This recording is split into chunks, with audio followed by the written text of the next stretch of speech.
समय पाहुड मिणमो सुध केवली भणिदम भणिदम जो इंदिये जिणिता प्राण सहावाधियं मुणदियादम तम खलु जिदिंदियं ते भणति चे भणन्ति चेणिच्छिदा साहु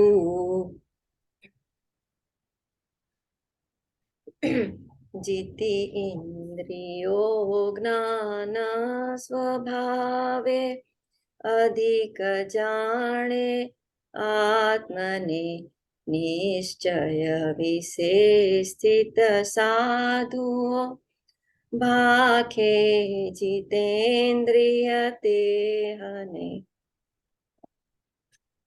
यहाँ पर हमारी जो चर्चा चल रही है 31 नंबर की गाथा के ऊपर, और अभी पंडित जी ने जो बात बताई 38 नंबर की गाथा, तो यहाँ से क्रम से बढ़ते बढ़ते 38 नंबर की गाथा आई।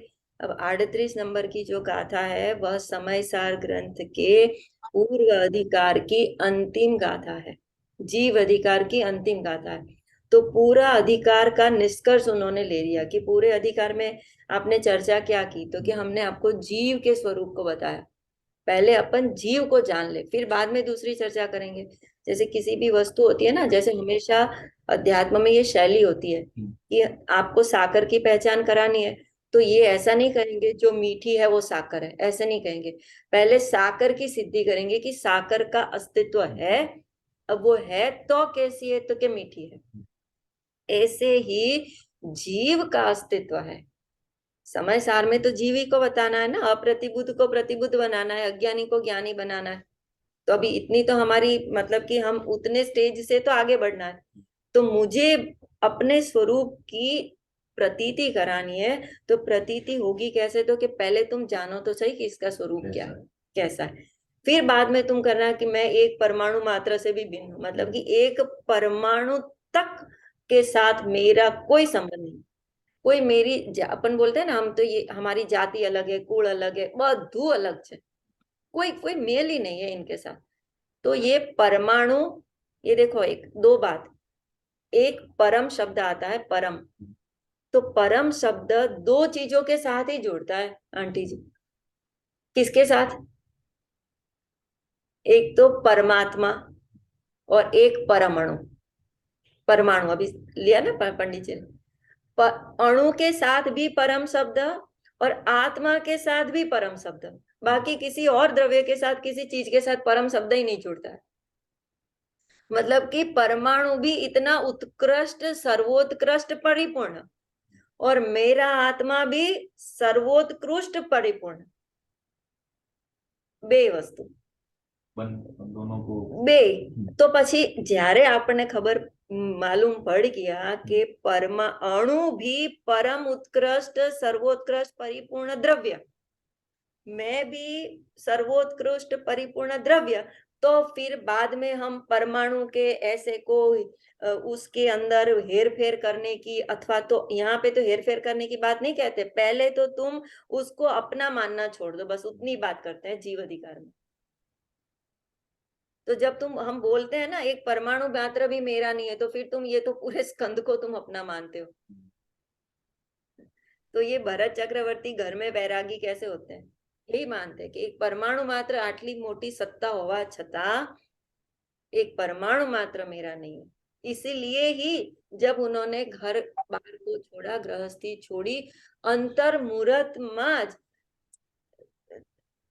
અપ્રમત્ત ગુણસ્થાન ને ગ્રહણ કરી, શું કહેવાય કે તરત જ શ્રેણી આરોહણ કરી અને કઈ પૂર્ણ વીતરાગ થઈ કૈવલ્ય प्रकट करके मोक्ष को चले गए। अंतर मुहूर्त, वो पात्रता ऑलरेडी उनकी घर में बनी हुई थी। वो स्थिरता इतनी, वो जब इतनी स्थिरता अंदर से अतीन्द्रिय आनंद का जो सागर भरा है ना, उसमें से जब झरना बहने लगता है ना, अब उनको लगता है कि अब ये फूटेगा, त्यारे तरत ज घर छोड़े। दीक्षा लेते हैं ना, जैन दीक्षा अंगीकार करते हैं ना, तो उसके लिए अपने हमारे यहाँ पे पुनीत भाई नियम नहीं है कि आपको 15 दिन के बाद देंगे या अच्छा मुहूर्त देंगे, ऐसे नहीं है। वो तो वैराग्य के परिणाम तुम्हारे चले गए, विरक्ति के परिणाम चले गए। उस जिस समय पे विरक्ति के परिणाम हुए, उसी समय वो जीव दीक्षा अंगीकार कर लेता है, तरत जाता है। तो ये हम यहाँ पे चर्चा कर रहे हैं कि ये जो देह है ना, उसके साथ मेरा ममत्व का भाव छोड़ना है। और मैं जो अनादिकाल से इस देह ही को आत्मा मानता हूँ और मेरी कोई सत्ता का स्वीकार ही नहीं करता हूँ, इसको, इस सत्ता का जो मैं अस्वीकार कर रहा हूं, उस सत्ता का स्वीकार यहाँ पे करा रहे हैं। उस सत्ता का स्वीकार कैसे करा है कि देखो, मैं तो इंद्रियों को ही आत्मा मानता हूँ। आंख है ना, वही आत्मा है, कान है वही आत्मा है, सूंघता हूँ वही आत्मा है। तो कि वो आत्मा नहीं है। अरे कैसे नहीं है? तो कि ए देखो सुनो, कि अनादि काल से तुम्हें इस देह के साथ जो संबंध बन रहा है ना, उस कारण से ही तुम अपना स्व पर विवेक भूल गए हो। क्योंकि तुम्हें अपना आत्मा अरूपी है, तुम्हें चक्षु इंद्रिय से समझ में नहीं आ रहा है, पर उसकी सत्ता तो है ना, जानने को तो आ रहा है ना। तो जानने के स्वभाव वाला मैं हूं, ऐसा किसी ने हमको बताया नहीं, और जिसने बताया हमने उसको सुना नहीं। चौथी गाथा जो है ना, कि काम बाण अनुभूत परिचित भोग बंधन श्रुत, की कथा, हाँ, जिदा एक चुकी उपलब्धि केवल सुलभ। तो श्रुत परिचित अनुभूत मतलब कि ये तो हमें है ही, सारी कथाएं ऐसी जगत के एकत्व बुद्धि के परिणाम, पद रवि की कर्तृत्व बुद्धि के परिणाम, और पुण्य से मुझे मोक्ष हो जाएगा, ऐसी मान्य, ये तो हमें लोगों ने सुनाई और हमने सुनी और हमने भी ऐसी कथा की। और उसके साथ में ऐसा नहीं है कि हमें कोई ये आत्मा ने बात बताई है, ऐसा कोई मिला नहीं, ऐसा नहीं है। ऐसे ज्ञानी भी मिले, लेकिन हमने उस बात सुनी नहीं। तो अब, हाँ, तो अब ये कह रहे हैं कि मुझे आज सिर्फ इस एक शब्द के ऊपर बताना है, इंद्रियां। तो इंद्रियां जो है ना, ये 5 इंद्रिय जो है, उससे पहले तो हमें उससे छूटना है। पहले तो ये जो ज्ञेय ज्ञायक संकर है ना, ज्ञेय ज्ञायक क्या होता है? तो कि वो जो जानने वाला है ना, वो ज्ञायक, जानने वाले को ज्ञायक अपन बोलते हैं ना। वो देखने वाले को दर्शक, हम वो मूवी देखने जाते हैं और ऐसे बोल, देखने वाले को दर्शक, जानने वाले को ज्ञायक। ये कोई डिफिकल्ट वर्ड नहीं है, टर्मिनोलॉजी को इतनी डिफिकल्ट नहीं है ना। तो ये जो जानने वाला हो ना, अब जो जानने वाला है ना, तो उसको जो जानने में आता है ना, जानने में आता है, अथवा तो सामने वाली कोई चीज जनाने योग्य होती है। जैसे अपने ज्ञान में जनावा योग्य हो, जनाने योग्य होती है, और ये जानने वाला, तो उसको ज्ञेय कह दिया। दर्शक, दर्शक से दृश्य, ज्ञान से ज्ञेय, ज्ञायक से ज्ञेय, ज्ञेय ज्ञाता, ज्ञेय ज्ञेय ज्ञायक, ऐसा ये जो अपने बोलने में आता है ना, अगर हमको बोलना है ना, तो ज्ञाता ज्ञेय और ज्ञेय ज्ञायक बोलेंगे। ये देखो यहाँ पर भी ऐसे ही लिखा है, ज्ञायक ज्ञेय नहीं लिखा जाएगा, ज्ञेय ज्ञायक संकर, ज्ञेय बोला जाता है, ज्ञेय ज्ञायक संकर दोष। और अगर हमें ये पहले नहीं बोलना है और बाद में बोलना है, तो ये ज्ञाता, मैं जानने वाला, और ये मेरे जनाने वाले, और ये ज्ञेय जाणवा योग्य, और मैं जानने वाला ज्ञायक, इस तरह से बोला जाता है। तो ये जो है ना, इसकी स्तुति कर रहे हैं, इसका गुणगान कर रहे हैं। ये एक दोष है, ज्ञेय ज्ञायक दोष है, कोई बड़ी अच्छी बात नहीं है, ये अच्छी बात नहीं है, ये दोष है। कैसे दोष है? क्योंकि ज्ञेय ज्ञायक पना तो अरिहंत केवली परमात्मा को भी होता है। वो भी जानने वाले हैं, और उनको तो पूरा लोकालोक उनके ज्ञान में झलकता है, लेकिन उनके ज्ञान में यह दोष खड़ा नहीं होता है। और संसारी अज्ञानी जीव के ज्ञान में ये दोष खड़ा हो रहा है, ये दोष है। ये दोष ने सो कहवा, ये मलिनता है। मलिनता को हम अपने घर में रखेंगे? नहीं रखेंगे, उसको निकाल फेंकना है, दोष को परिहार करना है, उसका समस्त प्रकार से उसके ऊपर विजय प्राप्त करनी है, संपूर्णपणे उसको हार दे देनी है, मात दे देनी है। तो वो कैसे हम कर सकते हैं? कैसे कर सकते हैं? हमें सिर्फ घर मकान दुकान से, अरे ये तो बोलते ही रहते हैं, अरे मेरा तो कुछ है नहीं, अपने तो एक परमाणु मात्र भी मेरा नहीं है, ये सारे अपन जैसे गुरुदेव श्री के प्रवचन सुने ना, अपन तो बोलते ही रहते हैं, અરે આ પરદ્રવ્ય મારું નથી ને હું તો જાણવા વાળો છું ને દેહ પણ મારો નથી, उभ्यासी।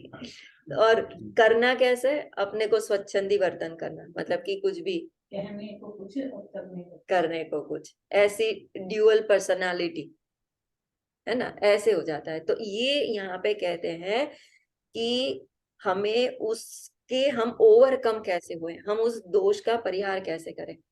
तो सबसे पहले ये बताया कि 3 प्रकार से, द्रव्य इंद्रिय, भावेंद्रिय और इंद्रिय के विषयभूत पदार्थ। वैसे आचार्य कुंद ने तो एक ही शब्द लिया, इंद्रिय, और उस इंद्रिय में से आचार्य अमृत चंद्र ने 3 टाइप की इंद्रियां निकाल दी। एक द्रव्य इंद्रिय निकाली, एक भाव इंद्रिय निकाली और एक इंद्रिय के विषयभूत पदार्थ निकाले, और तीनों को हमने एक ही नाम दे दिया, इंद्रिय। गुरुदेव कहते हैं ना कि अमृतचंद्र आचार्य कुंद आचार्य ना पेट में चले गए थे और गुरुदेव श्री उन दोनों के ही पेट में चले गए। गुरुदेव श्री कोई भी हमेशा, इनको इतना तो प्राकृत संस्कृत का नॉलेज नहीं था, लेकिन जहां पर भी गुजराती में भी अगर उनको लगे कि ये शब्द उनको ठीक ना लगे ना, तो वह संस्कृत और प्राकृत में जो शब्द लिखा है ना, वो उसी को रिपीट करके वह प्रवचन करते थे। इतना मतलब कि मूल आचार्यों के साथ वो अपने को इतना जोड़ के रखते थे।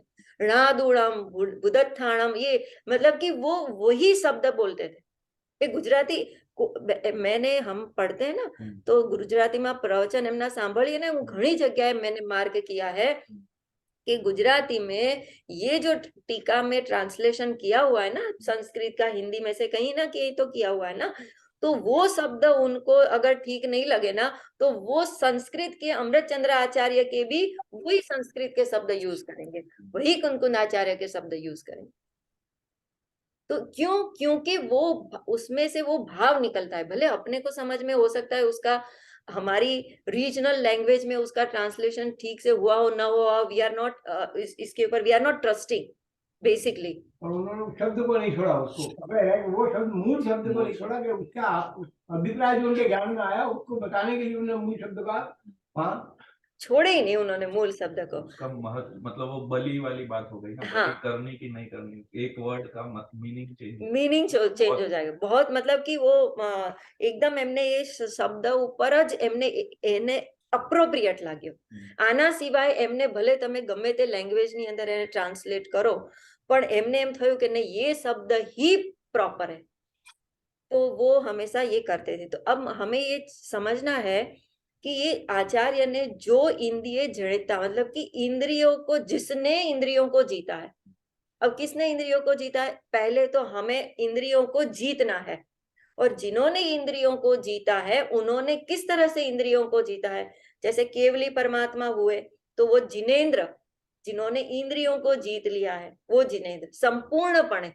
ऐसा नहीं है कि बीच बीच में अपने आत्मा की अनुभूति करे, देह से परद्रव्य से भिन्न करे, जाने और फिर वापस इंद्रियों के विषयों में प्रवृत्त हो जाए। जैसे मुनिराज हैं तो उनका क्या चलता है, अंतर मुहूर्त में आत्मानुभूति करने का उनका तो समय उनको फिक्स कर दिया है। हमने किसी से बात की, आंटी जी बोले हमको नहीं पता। अरे तो फिर तुम मुनि अवस्था को, मुनि के स्वरूप को तो तुम जानते ही नहीं हो। अगर आप ये कहते हो कि वह अंतर मुहूर्त में आत्मानुभूति करते ही करते हैं, हम उसके बारे में कुछ नहीं कह सकते, तो तुमने तो पूरा आगम ही झूठा कर दिया। तो आप कैसे जिन धर्म में प्रवर्तन करते हो? तो समझाओ कि ये मुनि की कौन सी, जो भावलिंगी संत हो, वो मुनि ही उन्हीं को कहा जाता है, अन्यथा मुनि संज्ञा ही प्राप्त नहीं होती। मुनि संज्ञा प्राप्त भावलिंगी संतों को ही होती है, और जिनको भावलिंग है उनको तो द्रव्यलिंग होता ही होता है। द्रव्यलिंग तो होता ही होता है। हाँ, ये पहले भी जो पंचों के काल में मुनि होते थे, वो ये मुनि जो आचार्य लोग थे वो भी नहीं बता पाते थे कि कौन द्रव्यलिंगी है कौन भावलिंगी है, क्योंकि ये भी पर्याय क्षण क्षण परिवर्तित होती रहती। नहीं देखो, ऐसा है कि अब जैसे कि हमें कोई मुनिराज का आचरण बाहर से एकदम 28 मूल गुण पालन करके वो दिखाई देता है, ठीक है। अब हम कैसे उनको पहचाने कि अब ये भाव, इनको भावलिंग है कि नहीं है, सबसे पहले तो, है ना। तो हमारे पास तो ऐसा कोई अवधि ज्ञान है नहीं कि हम अवधि ज्ञान लगा करके जान ले कि इनको दर्शन मोनीय कर्म का क्षय उपशम हुआ है कि नहीं है। अवधि ज्ञानी जान सकते हैं ना, रूपी अवधि की मना करिएगा, रूपी अवधि ज्ञानी जान सकते हाँ रूपी पदार्थों ने द्रव्य क्षेत्र काल भावनी मर्यादा से जान लेते हैं। तो अपन अवधि ज्ञानी तो है नहीं। लेकिन ये तो मन की परिणति है ना, कि हमको मेरे मन में कितनी शुद्धता है या कितने कषाय का भाव नहीं। नहीं वो नहीं, पर उसमें अवधि ज्ञान ही जानेगा तो उनके आचरण विशेष की परिणति से जानेगा, और मन पर ज्ञान जानेगा तो उसके भाव विशेष की परिणति जानेगा। मन जानेगा। पर ज्ञानी तो भावों को देखेगा, और अवधि ज्ञानी मन उसकी बाहर की ज्यादा परिणति। शुद्ध है। हाँ नहीं हाँ, हमें मन पर ज्ञान शुद्ध है तो मन पर ज्ञानी हमें मतलब कि हमें भावों को देख के जानेगा। हाँ वो अवधि उसके बाहर की परिणति इसके साथ होती है। कर्मों की स्थिति को भी वो अभिज्ञान तो जन्म से भी होता है। नहीं वो तो होता ही है। जैसे देव और नारकी हैं, उनको तो जन्म से ही अवधि ज्ञान है। फिर बाल तीर्थंकर जब जन्म लेते हैं तो वो तो उनको तो 3 ज्ञान तो है ही है, और कोई कोई मुनिराज को अवधि ज्ञान प्रकट होता है। तो हमें तो इतना ही लेना है कि हम कैसे जाने कि इस मुनिराज को भावलिंग है कि नहीं है, ये सच्चे मुनिराज है कि नहीं, वो कैसे जाने। तो हमें जानने के लिए हमें तो ज्ञान ही सामान्य नहीं, हमारा मनुष्य ज्ञान में भी वो ज्ञान का ये बन जाते हैं कि वो बाहर के आचरण से देखते हैं। अपना सामान्य ज्ञानी बाहर के आचरण से देखेंगे, और अवधि ज्ञानी अवधि ज्ञान देखेगा, मन पर ज्ञानी मन पर ज्ञान देखेगा। वो नहीं देखेगा, देखे उसके क्या मतलब उसके आचरण हमें और दूसरा कि जैसे कि हम जैसे अभी हमने इतना शास्त्र का पठन पाठन किया है ना, तो हम कोई किसी जीव ने मुनिपना अंगीकार किया है तो उसकी चर्या से या सामान्य सम्यक दृष्टि गृहस्थ की चर्या से भी हमें इतना पता चल जाता है कि ये जीव आत्मानुभवी है कि नहीं। अपने को पता चल जाए तो अपने को ही अब जैसे किसी अब जैसे मुझे किसी ने यही से कहा कि अरे आप तो ये मानते नहीं हो, ये मानते नहीं हो, ये मानते नहीं हो।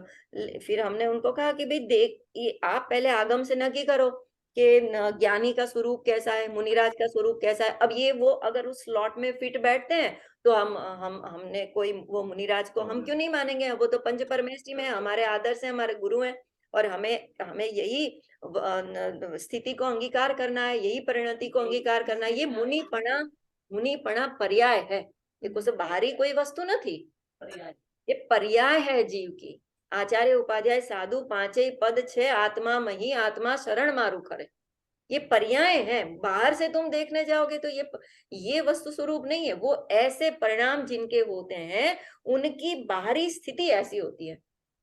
एक सुदर्शन रात को वन के जंगलों में तप किया करते थे, सुबह वस्त्र धारण करके घर में आते वो मुनि नहीं, वो उसे कहते हैं गृहस्थ। वो देशव्रती नहीं, देशव्रती जो श्रावक होते हैं वो पड़िमा अंगीकार करते हैं। तो वो जो पड़िमा अंगीकार करते हैं, आगे बढ़ते हैं, वो उसका मतलब क्या है वो समझते हैं। एक तरह नहीं, से पड़िमा हाँ प्रयोग, हाँ। पड़िमा अंगीकार करना इसका मतलब है कि वो अपने को गृहस्थ दशा में सबसे पहले मुनि दशा अंगीकार करने के लिए अपने को प्रिपेयर्ड करते हैं। तो वो जो एलक शुलक होते हैं, शुलक महाराज को एक लंगोटी होती है, एलक को तो एक छोटा सा कपड़ा टाइप होता है, वो इधर ओढ़े तो नीचे खुला, नीचे ओढ़े तो ऊपर खुला। तो इसका मतलब है कि वो फिर वस्तिकाओं में जाते हैं। वो जो एलक शुलक होते हैं ना, क्षुल्लक एलक, आपने बताया क्षुल्लक को कपड़ा होता है, एलक को सिर्फ लंगोटी होती है। हाँ हाँ, हाँ एलक एलक ने एलकाचार्य मुनि को कहते हैं। एलाचार्य, वो एल का नहीं पड़ा, एला वो अंतर शब्द भेद है। वो आचार्य कुंद कुंद देव को एलाचार्य कहा था। वो वहां पर वहां गए थे। एलाचार्य में छोटे इलायची चटला। मैं तमिलनाडु में था तब, मतलब मैं इलायची खोज रहा था, मुझे नहीं मिले, तो वह एलेका मतलब होती है इलायची, तो नहीं कि उसी से कुछ वर्ड लेके आओ इलायची के बराबर, तो एलाचारी। हाँ, पर वो संवत्सरण में गए थे ना, तो वहां पे विदेश क्षेत्र में तो 500 धनुष की काया के सामने ये छोटा शरीर इलायची जैसे, इसलिए उनको एलाचार्य था। और वो थे भी वहां से ना, कन्नूर से तो गए थे वहां पे। तो इस प्रकार से तो बेसिकली यहाँ पर हमें ये कहना है कि जो ज्ञानी होते हैं ना, अब जैसे कोई, अब वो आप उस स्लॉट में फिट होते हो, नहीं होते हो तो फिर आप मुनि नहीं हो, वो तो ऐसे ही पता चल जाए। अब जैसे कि यहाँ पे आए थे वो क्या बोलते हैं अभी, हनुमान जी की पूजा कराने अभी आए ना कैसे जो रहता है? ब्रह्मचारी बिल्ला 10 भैया, लाख रुपए में। नहीं नहीं अभी यहाँ पे वो विजय- विधान हुआ, विजय हाँ, अब हाँ, वो, वो जो आए हाँ, थे। उनको आए थे और फिर सारी वहां पे उनके उनके महाराज की सारी वो वीडियो वगैरह चल रहा था, तो हमारी तो चर्चा होगी, उन्होंने बोला कि आप, हमने तो पहली बार देखा, हमने तो हमारे जीवन में किसी, हाँ, तो कभी कुछ देखा ही नहीं है ना।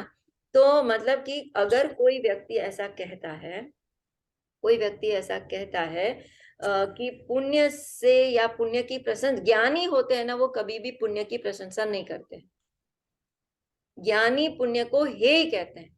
और जो मुनिराज होते हैं ना वो सबसे पहले शिक्षा ही भेद विज्ञान की देते हैं, वो सबसे पहले शिक्षा मुनिपण अंगीकार करने की देते हैं।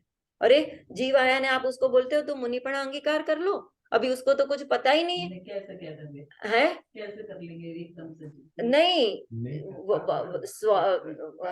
उपदेश, मुनि धर्म का दिया। उपदेश पहले ऊंचा दिया जाता है। अब जैसे अपन पुनीत भाई कोई बात करे ने, अरे તમે તો પહેલે થોડી આપણે સામાન્ય વાત કરો, આટલી મોટી તમે આत्माના અનુભવની વાત કરો છો, અમને નથી खबर पड़ती, ऐसे मालूम नहीं पड़ता है, अभी आप हमें ये बताओ कि हम ऑफिस कल्चर में किस तरह से एडजस्ट होवे, कैसे एडजस्ट होवे, ऐसा बात बताओ। नहीं, उपदेश तो तुम्हें पहले ऊंचा दिया जाता है कि सभा में कोई भी व्यक्ति ऐसी ऐसे परिणामों वाला हो कि उसको डायरेक्ट उसको चोट लग जाए, वो भेद विज्ञान कर ले। तो उपदेश पहले ऊंचा दिया जाता है, फिर उसके बाद का दिया जाता है, फिर उसके बाद का दिया जाता है व्रतादिक को अंगीकार कर, श्रावक की भूमिका 2 कसाई चौकड़ी का अभाव करने की बात की जाती है, फिर 1 कसाई चौकड़ी के अभाव की बात की जाती है, फिर उसके बाद तुम जितेंद्रिय जिन हो उसका उपदेश दिया जाता है। समझ में ऐसे उत्कृष्ट से चलता है, उत्कृष्ट से पहले, हाँ, तो फिर नीचे से नहीं। फिर व्रत से उसे धारण करना मेरी है। पहली वो पूर्ण अवस्था आप धारण कर सकती तो ऊपर है, वो नहीं कर सकते। नहीं, उससे मतलब अवस्था कुछ उपदेश नहीं। ऐसा दिया जाता है, उपदेश ऐसा दिया जाता है, उपदेश ऐसा दिया जाता है। हम तो यहाँ पे ये चर्चा कर रहे हैं कि हम देह से भिन्न अपने आत्मा 10 को, मिनट मुझे भी चाहिए। हाँ धारण से। हाँ हाँ बोलिएगा, नहीं अभी तुम हाँ हाँ, नहीं आप ले लीजिए। तो ये यहाँ पर कहते हैं कि ये जो हम अपने को भिन्न कैसे करें, परद्रव्य से हम अपने को भिन्न कैसे करें, देह से हम अपने को भिन्न कैसे जाने, क्योंकि देह में ही हमारा मैं पना प्रवर्तन हो रहा है। यहाँ पे तो सिर्फ मैं पने को छोड़ने की बात करते हैं। तुम पहले, हम परद्रव्य के करता पुनीत भाई, मैं गाड़ी चलाता हूँ, ये मैं करता हूँ, करते कर्तृत्व बुद्धि की तो बात यहाँ पर जीव अधिकार में नहीं करी है। जीव अधिकार में सिर्फ मोह माने मैं पने की वृत्ति तुम छोड़ो। क्या शरीर में हूँ, घर मकान दुकान मेरे हैं, स्त्री सचित अचित मिश्र पदार्थ मेरे हैं और वो मेरे में घुस गए हैं और मैं उस रूप हो गया हूँ। भूतकाल में भी ऐसा था, वर्तमान में हूँ और भविष्य में भी मैं उन्हीं का हूँ। बस उसको छोड़ने की बात कर रहे हैं, बाकी दूसरी कोई बात कर नहीं और रहे। ये तो दिखाई देता है प्रत्यक्ष कि कुछ भी मेरा नहीं है, कुछ भी मेरा पता नहीं नहीं है। कितने अनादिकाल से अपना बनाया है, कितने समानों को अपना बनाया है, हाँ। कितने जीवों को अपना बनाया है, हाँ सबको छोड़ा है और अभी इस टाइम भी छोड़ना है। छोड़ते हैं, इस टाइम पे भी छोड़ते रहते हैं। हाँ पता नहीं कितने देश तक बदल लिया, हम्म। घर तो जाने कितने मोहल्ले, कितने घर बदल लिए।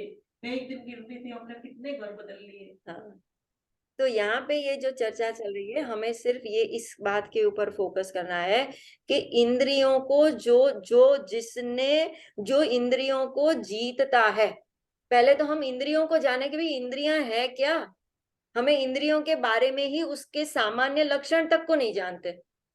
हमारा प्रवर्तन से 5 इंद्रियों के माध्यम से जो प्रवर्तन हो रहा है उस इंद्रियों को हम नहीं जानते। अच्छा, तो यहाँ पे तो आप कह रहे हो इंद्रियों को जानने की जरूरत क्या है, आप तो सीधे आत्मा को जानो, लेकिन तुम्हें आत्मा को ही तो बता रहे हैं, लेकिन तुम्हारी बुद्धि उसमें प्रवर्तित हो रही है। तुम आंख को ही आत्मा मान रहे हो, कान को ही आत्मा मान रहे हो। हाय हाय मेरे कान नहीं होंगे, मेरे चश्मे नहीं होंगे तो मैं देख नहीं पाएंगे। पढ़ नहीं पाएंगे। अरे पढ़ नहीं पाएंगे, तुम तो चैतन्य स्वभावी हो, तो चैतन्य की परिणति हो रही है, जानने की परिणति स्वभाव से आ रही है, ज्ञान तुम्हारा पर में से आता ही नहीं है। ये मानना है तुम्हें। चैतन्य को तुम जानो, तो चैतन्य को जाने कैसे? जब हम ये समझते हैं कि मुझे आंख से ज्ञान होता है और आंख ही के कारण से मैं जानता हूं। अभी तो परद्रव्य की बात नहीं आई, वो इंद्रिय के विषयभूत पदार्थ तो बाद में लेंगे, भावेंद्रिय को तो बाद में लेंगे। अभी तो सिर्फ इंद्रिया के, ये इंद्रियां हैं, वो क्या है? आंख क्या है? क्या ये आत्मा है? अरे जानने, आंख नहीं होए तो, आंख बंद होए तो भगवान के दर्शन नहीं कर सकते। कर सकते हैं। नहीं, अभी तो यहाँ पे इसकी बात है ना, तो कि इसमें है, हाँ, लेकिन वो तो कौन कर सकता इसमें है? पड़ेगी। भगवान के दर्शन अपन कैसे कर सकते? यही तो बात कह रहे हैं कि भगवान के दर्शन करना है तो तुम ऐसे करो, इंद्रियों को जीत करके तुम भगवान के दर्शन कर सकते हो। यही तो है तीर्थंकर की स्तुति। यही तो है। इंद्रियों को सबसे पहले तुम इंद्रियों को जीत करके भगवान के दर्शन कर सकते हो, नहीं तो तुम्हारे भगवान के दर्शन हुए ही नहीं है। तो ये जो इंद्रियां तो हैं, आदमी उस हो गए। इंद्रियां, हाँ, हम तो अधीन हो गए इंद्रियों के। इंद्रियों के वश हो गए, इंद्रियों के वश हो गए। तो यहाँ पे हम ये जो है उसको देखेंगे। इंद्रियां जो है, सबसे पहले इसको आपको भी लेना है ना, मैं 5 मिनट में वो पूरा कर ये दिया। बिठा बिठा दिया साफ कर दो। तो नहीं नहीं, साफ हो जाएगा। मेरा तो वैसे भी मेरा राइट हैंड होगा। इंद्रियां जो है ना, उसको हम सिर्फ 3 चीजों से पहले इंद्रिय के सामान्य स्वरूप को जानेंगे। सुनीता, ये તમે કદાચ नहीं સાંભળ્યું હોય। तो ये जो इंद्रियां हैं, बोर्ड इधर कर दो। हाँ, इधर कम है। हाँ, हाँ। नहीं नहीं वही चल नहीं। जाएगा, उधर ही चल जाएगा। नहीं ऐसे घुमा दो शायद जमता मेरा राइट हैंड। आराम से। तो इंद्रियां जो है, अब इंद्रियों को कैसे जाने, उसको, इसका चिन्ह क्या है? जैसे आत्मा को जानने का चिन्ह क्या है? पीछे चल भैया। आत्मा, उसको जानने का चिन्ह क्या है? वो तो आप हम सबको पता है, कैसे जानने का? ज्ञान। ज्ञान। ज्ञान थे आत्मा। साकर को कैसे जानेंगे? मीठी है। जो मीठी है, गुण में उसका जो मेन तो हाँ, उसका मेन गुण है, उसका जो स्वभाव है वो तो प्रकट है ना, ऐसे प्रकट है। अभी नमक,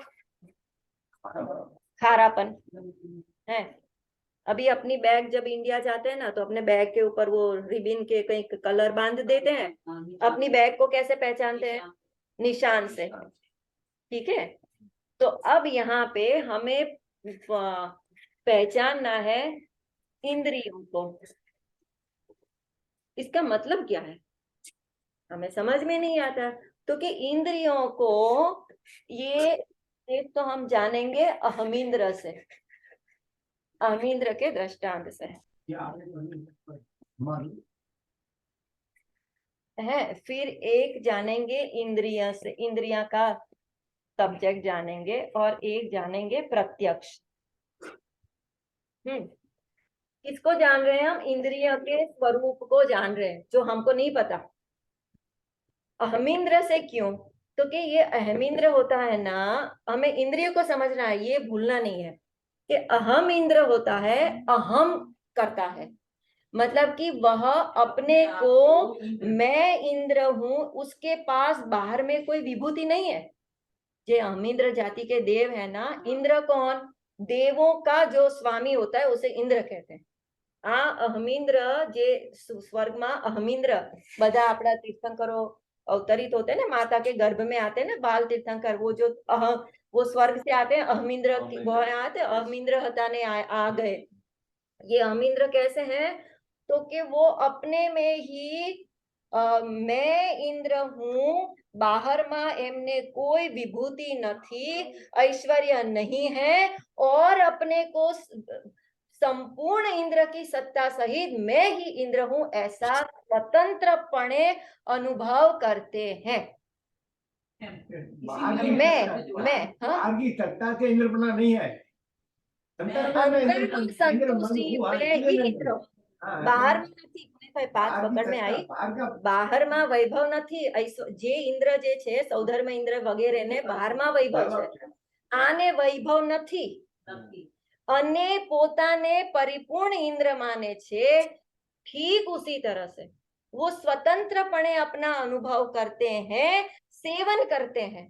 कि मैं इंद्र हूं, ऐसे ही ये इंद्रियां जो हैं वह अपने आप में स्वतंत्रता से कोईनी पण वस्तु कोईनी पण परतंत्रता स्वीकार्या वગર કોઈને ઉપર આધાર રાખ્યા વગર પોતાના કાર્ય કરવામાં એ ઇન્દ્રિયોનું સેવન કરવામાં એ સમર્થ છે.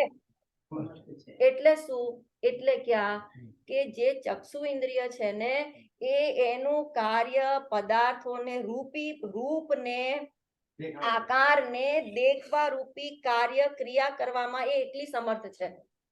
હવે જો આ ઇન્દ્રિયોમાં આટલું સામર્થ્ય છે, એક ઇન્દ્રિયને બીજી ઇન્દ્રિયની જરૂર નથી, એને પદાર્થની જરૂર નથી, એ પોતામાં પરિપૂર્ણ છે, સ્વતંત્ર છે એ ક્રિયા કરવામાં. ચક્ષુ શ્રોતેન્દ્રિય છે એ પોતે પોતાની ક્રિયા કરવા માટે, સાંભળવાનું કાર્ય કરવા માટે આ ઇન્દ્રિય પોતે સ્વતંત્ર છે. એવું પહેલા પોતે જ્ઞાન કરે, એવી રીતે પાંચે ઇન્દ્રિયોનું સ્વતંત્રતાનું જ્ઞાન કરે કે પાંચે ઇન્દ્રિયો સેવન કરવામાં એટલે કે ક્રિયા કરવામાં જાણવાની, સાંભળવાની, જોવાની, સૂંઘવાની, ચાખવાની, ઠંડી ગરમીનો સ્પર્શ કરવાની સ્વતંત્ર છે. એ આ પહેલા તો એ સ્વતંત્રતા. પછી બીજી વાત છે ઇન્દ્રિયા. मुझे कहो वो हाँ कम नहीं, हिंदी हाँ समझ में आ रहा है। हाँ समझ में, हम तो समझ रहे हैं। हाँ मुझे क्या क्या? नहीं आया? मैं गुजराती में बोलती हूँ. आप गुजराती में तो बोल ही रहे हो, हाँ हाँ गुजराती में। मेरे को समझ में ही नहीं आया. तो इंद्रियां पोते पोतानी क्रिया करने में समर्थ है, वो अपने खुद आप करती अपनी है. क्रिया करने में समर्थ है। क्रिया देखो, क्रिया वो तो शब्द लेना है, कार्य करने में समर्थ कार्य है. करने में समर्थ है। हाँ, हाँ कोई कार्य वो नहीं अपना है। कार्य खुद करती है. फिर इसके बाद में क्या नाम है, डस्टर बेटर मुझे नहीं पता। पोते पोतानी मैंने अपने आप की क्रिया करने में समर्थ है। समर्थ है. फिर उसके हमार बाद में इंद्रियां. अब इंद्रिय अपन एक क्यों नहीं लगाइए इंद्र प्लस आई से इंद्रिया होंगी, कौन सा होगा? हिंदी कैसे छोटी करेंगे? आय है ना, इंद्र इंद्रिया है ना, का जो करेंगे ना तो इंद्र प्लस आय. अब ये इंद्र क्या है? इंद्र का मतलब होता है, इंद्र का मतलब होता है कि आज्ञा प्लस ऐश्वर्य. ऐश्वर्य में भी मैंने को तो गलत लिखा था, आप सुधार देना. मतलब कि जो इंद्र होता है वह आज्ञा और ऐश्वर्य का स्वामी होता है. वो जिसको जो आज्ञा करता है ना, जैसे सौधर्म इंद्र जो दूसरे देव होते हैं उसको बोलो आप तो ये हो जाओ, ऐरावत हाथी हो जाओ, आप अशोक वृक्ष हो जाओ, वो तो सारी कुबेर व्यवस्था करता है. तो वो उसकी आज्ञा, ये इंद्र की आज्ञा होती है कि भगवान का जन्म होने वाला है, गर्भ में आने वाले हैं, 6 महीना पहले वो रत्नों की वर्षा, ये सब आज्ञा करता है और ऐश्वर्य का स्वामी है ऐसा इंद्र. तो इससे क्या है, तो कि ये इंद्र से एक शब्द होता है, इसका व्युत्पत्ति अर्थ कहते हैं, इंद्र माने आत्मा भी कहते हैं. अब उसे आत्मा क्यों कहा जाता है? क्योंकि जैसे इंद्र के पास क्या है, इंद्र किसे कहेंगे? जो आज्ञा करता है, ऐश्वर्य करता वाला होता है, वो इंद्र है. ऐसे आत्मा इंद्र कैसे है? तो कि वो ज्ञान स्वभावी है, वो ज्ञ स्वभाव वाला होते हुए भी, अब देखो आत्मा ज्ञान स्वभाव वाला होते हुए भी ज्યાં સુધી उसे मति ज्ञानावरणीय आदि कर्म का क्षोभम होता है, ત્યાં સુધી वह पदार्थों को जानने में असमर्थ है. ये समझ में आया? ज्યાં સુધી ज्ञानावरणीय कर्म का क्षयोपशम है, ત્યાં સુધી वह पदार्थों को जानने में असमर्थ है. ये हम इंद्रिय की बात, तब तक जब तक हाँ कर्म का क्षयोपशम है ना, तब तक. अब देखो ये हमें यहाँ पर ये नहीं लेना कि देखो हमें आत्मानुभूति करनी है ना, तो हमें कोई कर्म का क्षयोपशम हमें आड़ा नहीं आता है. मति ज्ञानावरणीय कर्म, श्रुत ज्ञान, आत्मानुभूति में कोई कर्म आड़े आते नहीं है. जब आत्मानुभूति होती है ना, वहां पर कोई कर्म की सत्ता भले बाहर में होए પણ અનુભૂતિને કાલમાં તો એ જ્ઞાનથી અનુભૂતિ होती है, उससे किसी कर्म की सहायता की भी ज्ञान मति ज्ञान इतना होवे, श्रुत ज्ञान इतना होवे तो आत्मा की अनुभूति होवे। ऐसे नहीं है दर्शन मोहनीय कर्म का ऐसा उदय होवे तो आत्मा की अनुभूति। आत्मा की अनुभूति निर्विकारी निर्विकल्प आत्मा की अनुभूति जब होती है, स्वाधीन परिणति होती है, आत्मा के स्वभाव रूप परिणति होती है, तो बाहर में वो कर्म की स्थिति ऐसी हो जाती है। तो वो अनुभूति किसी कर्म से नहीं होती है, हाँ वो स्वाभाविक परिणति है। तो ये हम कह रहे थे कि ये जो आत्मा है वह, अब ये जो इंद्रियां हैं, ये आत्मा तो ज्ञ स्वभावी है ना, जानने वाला है, लेकिन ज्ञानावरणीय कर्म के क्षोभ से कारण से वो पदार्थों को नहीं जानता है। तो उसमें ये इंद्रियां जो है ना, वो उसमें निमित्त है, लिंग है। लिंग मतलब चिन्ह है कि ये अब देखो अय अय है ना, उसका मतलब है कि ज्ञान प्लस गमन। तो ये ज्ञान अर्थ है, ये समय सार में पहली दूसरी गाथा में, कि ये जो आत्मा ज्ञान स्वभावी है उसको जानने में ये इंद्रियां जो हैं वो निमित्त है, वो लिंग है, चिन्ह है, वो उससे अनुमान किया जाता है। ये पहले तो सिर्फ हमें इतना ही समझना है कि जैसे कि ये जैसे एक इंद्रिय वाला जीव है ना, तो एक इंद्रिय से स्पर्शन इंद्रिय है, तो जिसे स्पर्शन इंद्रिय है वो स्पर्शन इंद्रिय के माध्यम से निमित्त से वो जानना हो रहा है। क्यों? क्योंकि स्पर्शन इंद्रिय वो जो स्पर्शन का एक तो इसमें होता है, इंद्रिय में दो चीज होती है, ग्रहण और ज्ञान, ये दोनों में हम ये इसमें लेंगे। तो पहले तो ये बताना है कि ये जो इंद्रियां हैं वह ज्ञान के होने में निमित्त हैं। अब तीसरी बात प्रत्यक्ष की, ये इंद्रियां कैसी होती है, तो कि प्रत्यक्ष व्यापार रूप, जो प्रत्यक्ष व्यापार रूप होवे उसे इंद्रिया कहते हैं। अब ये प्रत्यक्ष क्या है, तो कि प्रति प्लस अक्ष, हाँ प्रति अक्ष माने आत्मा, ठीक है। अब ये व्यापार है, तो ये प्रति माने सामने, तो ये पहले तो इंद्रियां जो है, इंद्रिया कैसे है, इंद्रिय को क्या कहा कि ये प्रत्यक्ष व्यापार रूप होती है। तो इंद्रिय के सामने, जैसे कि यहाँ पे चक्षु इंद्रिय है, चक्षु इंद्रिय के सामने मोबाइल आया, ठीक है, तो चक्षु इंद्रिय के सामने प्रति अक्ष के सामने जो चीज आती है उसको એટલે જે અક્ષ છે, इंद्रिया છે, એ ग्रहण અને ज्ञान दो बाजू से आएगा उसको, ज्ञान इंद्रिय અને ग्रहण, मतलब कि इंद्रिय पदार्थों को ग्रहण भी करती है और इंद्रिय ज्ञान होने का में निमित्त भी है, वो उसकी उपस्थिति होती है।